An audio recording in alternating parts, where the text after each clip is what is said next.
Hi, boys and girls, it's Mrs. Smith. I hope you're all having a great day. Today, I would like to talk to you about avid nonfiction readers. So yesterday, I heard that you learned a couple things that avid nonfiction readers do. Do you remember them? Don't peek. What are two things that an avid nonfiction reader does? One thing is they think, wow, when they're reading. Let me see your best wow face. Wow. Yeah, they think wow when they're reading. When they get to a wow page, and a wow page, I would say like something that's like a really cool fact. So something that you would say, wow, that's awesome. Another thing that avid nonfiction readers do is they ask questions when they're reading. Now remember, a question might be who, what, when, where, why, how. So if you're asking questions when you're reading, it helps you learn more about the topic. And sometimes it even gives you an idea for another book to get so you can learn more about that topic. Well, today I want to teach you another thing that avid nonfiction readers do. One more thing that they do is they use fancy topic words. Now you might be thinking, what are topic words? I've heard the word fancy, but what are topic words? Well, fancy topic words will help you when you are talking about a certain topic. So today my topic is going to be honeybees. So I have a book here. This is a nonfiction book. And remember, we're talking about what nonfiction readers do. So a nonfiction book is a book that teaches us about something. And then what I want to teach you how to do is I want to teach you how to use fancy topic words to teach someone else about the topic that you choose. So my topic is honeybees, and let's practice doing all three of these things. Are you ready to get started? I am. Honeybees. Now it's a nonfiction book, so it has a table of contents. Honeybees have stripes. I'm actually thinking about this one right here. This makes me want to ask a question. Why do honeybees have stripes? Do you know?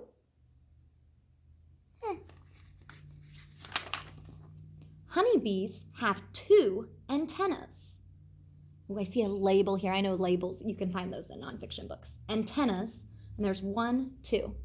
See the antennas? Honeybees have 4 wings. See the wings?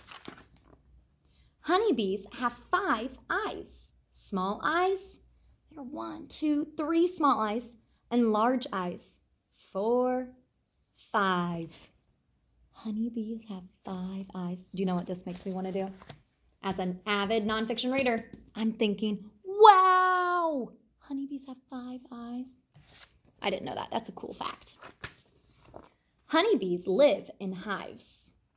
And then I see a picture here, and there's a caption here. Ooh, we learned that nonfiction books have captions. A honeybee hive covered with bees. Wow. Look how many bees there. That's kind of a wow page too. It makes me say, wow. It's a lot of bees.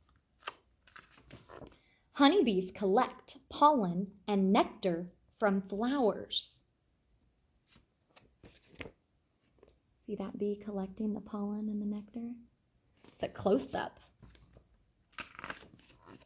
Honeybees carry pollen on their legs in pollen baskets. Here's a label. It's pointing, pollen basket.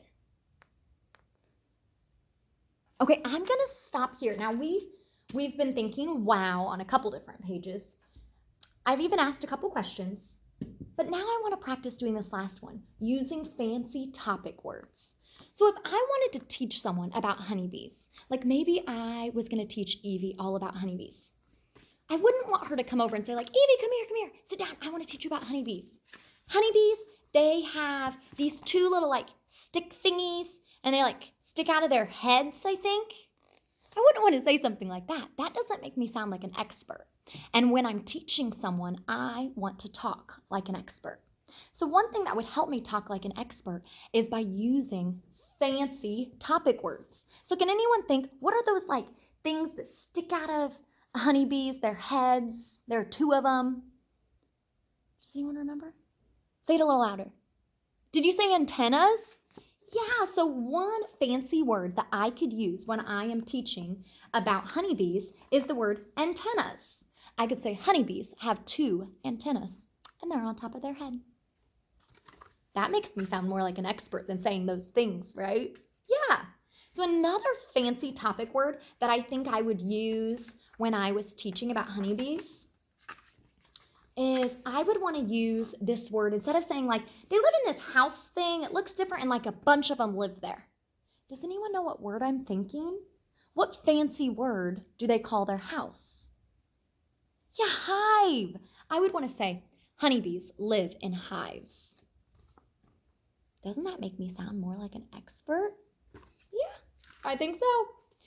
Now, another thing and the thing that's on this post-it right here, is instead of saying like flower dust and sweet juice, instead of using words like that to explain what honeybees collect from flowers, I might remember the words honeybees collect pollen and nectar.